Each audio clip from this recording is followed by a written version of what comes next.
Halo teman-teman, kenalin gue Agung.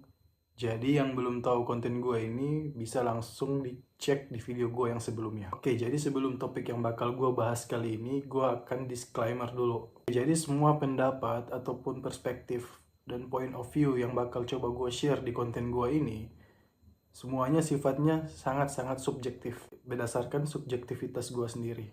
Jadi gue bisa aja salah, correct me if I'm wrong, dan lu bisa sangat-sangat tidak sependapat ataupun tidak setuju dengan perspektif gue. Tujuan gue buat konten ini pun bukan untuk cari persetujuan maupun validasi dari lu atas pendapat gue atau perspektif gue. Jadi kalau lu setuju perspektif gue ya alhamdulillah, dan kalaupun lu nggak setuju ya nggak apa-apa juga. Kita agree to disagree aja. Oke, jadi langsung aja ke topik yang pengen gua bahas kali ini. Sebenarnya sih yang pengen gua bahas bukan kronologi dari kejadian di tempat gua beberapa waktu yang lalu. Sebenarnya beritanya juga udah nggak rame lagi. Udah beberapa minggu yang lalu gitu. Hanya saja gua melihat ada beberapa hal yang menarik atau poin-poin yang menarik untuk gua bahas dari kejadian yang beberapa minggu lalu terjadi di tempat gua gitu. Dan yang menariknya adalah substansi dari kejadian tersebut.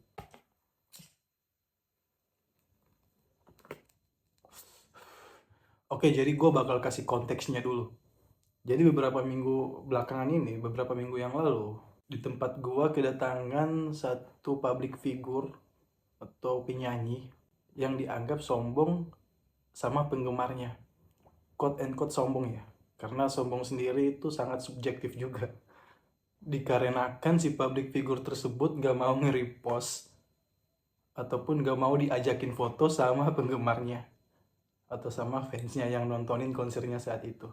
Dan akhirnya si public figure tersebut sering dibanding-bandingin sama beberapa grup musik ataupun public figure yang sebelumnya sempat datang ke tempat gue buat konser gitu. Dan akhirnya penggemar sama fans yang nontonin public figure tersebut pun kecewa gitu. Ada yang uring-uringan, nyesel nonton konsernya.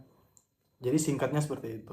Jadi poin menarik yang bakal gue bahas, terlepas dari lu udah mahal-mahal beli tiket konsernya dan lu udah nontonin konsernya, sama terlepas lu ngefans atau suka sama public figure tersebut dari personalnya, idealnya akhirnya kita jadi ngefans atau suka sama public figure tersebut apakah karena karyanya atau paras good looking aja.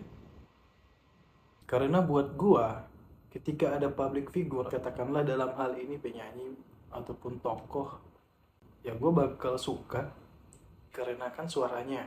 Terus yang kedua karyanya. Ya begitupun dengan tokoh politik.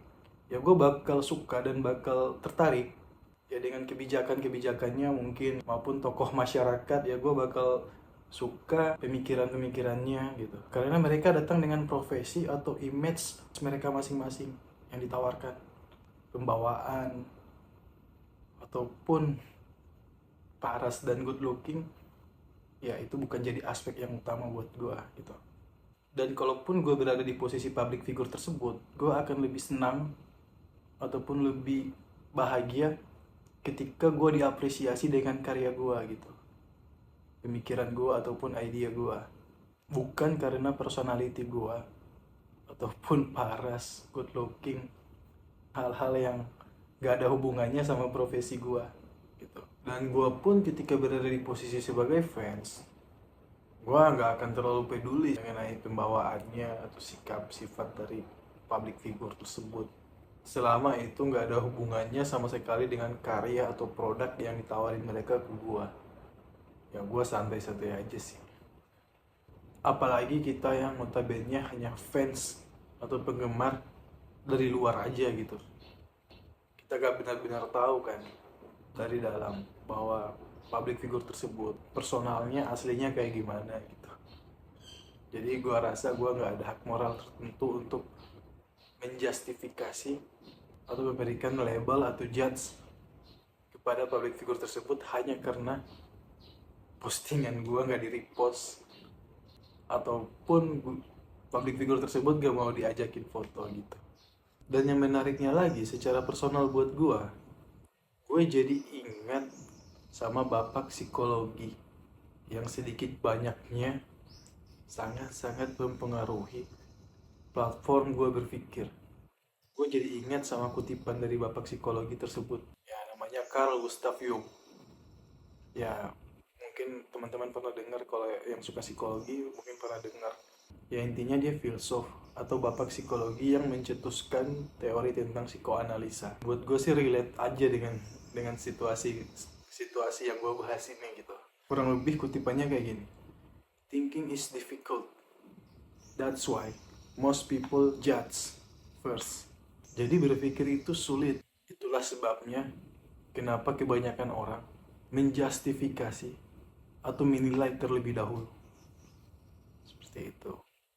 Lu mau suka atau mau ngefans pada public figure tertentu dikarenakan personalitinya ataupun dikarenakan paras dan good lookingnya, ya nggak apa-apa juga sih, itu hak lu. Jadi terserah lu.